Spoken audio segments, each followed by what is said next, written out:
What's up? What's up? Now you know what time it is again. Of course, it's time for another movie review. And today I'll be reviewing the movie Invisible Man. So this movie stars Elizabeth Moss and um basically the narrative is her character is named Cecile, and she's trying to escape her controlling abusive, but they don't show the actual physically abusive, but they show and reveal the psychological and mental abuse that Elizabeth Moss's character Cecile is experiencing through this film. So basically what you see in the trailer, if you see in the Invisible Man trailer that came out this year in 2020, February 2020, it shows in the preview that she leaves her husband, and he comes right after her, and the movie literally starts off from there. I really like the way the movie starts off with the opening credits. It starts off at the beach. Not to do any type of spoilers, but I'll just say this briefly. It starts off at the beach, and the waves and the water are a part of the opening credits. It looks actually really cool, and it really sets a really good tone and lets you know what the tone is. It's going to be moving forward with the film. I have to say though, this movie works in every single way. This movie could have been horrible. It could have been completely left. It could have been completely right. It could have been wrong in every way, but it works in every way. The score is incredibly effective. When Elizabeth's character, Cecile, is going through psychological trauma, the way the music is used and the type of music is used, you are there in it with her. And then what I liked about the filmmaking is that it shows that everything is going on within her emotionally, internally, and in her head. And then outside of that, the whole world, everybody's going about their business and dealing with their own issues in their own life. Elizabeth Moss's performance in this movie is so great. It's so realistic. Like when she's conveying and saying, like, okay, I'm going through this with my boyfriend, with my husband, and I had to get away from him, when she's explaining this to her character's sister in the film, and then anybody who would listen, she has a few allies in the film. She's so just paranoid, and it's so realistic.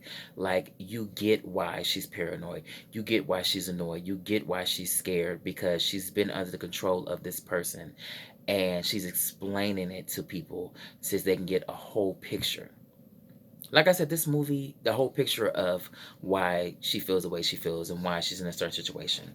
This whole movie works. The performances, the score, the location, the cinematography.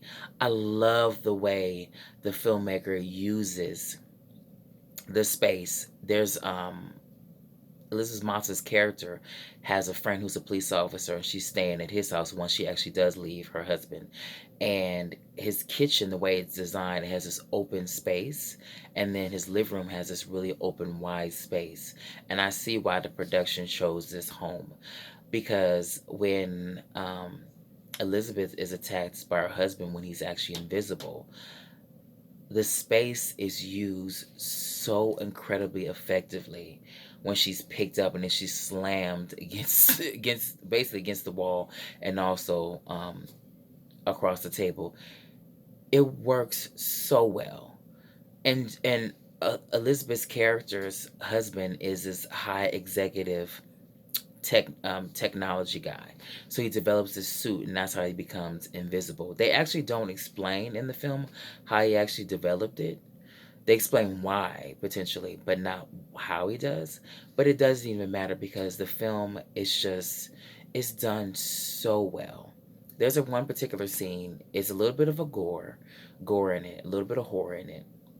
I'm not gonna say what, because I don't want to spoil it for anybody.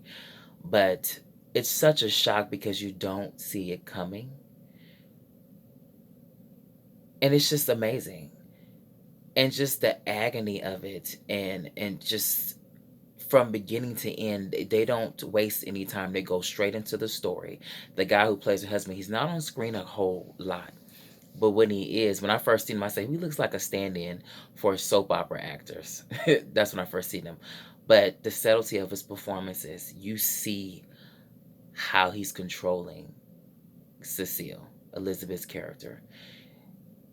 He's manipulative, but in a very strategically, high strategic technology intelligent way. He's highly intelligent and he's always 17 steps ahead of her where she can't even maneuver. He knows who she's going to be around.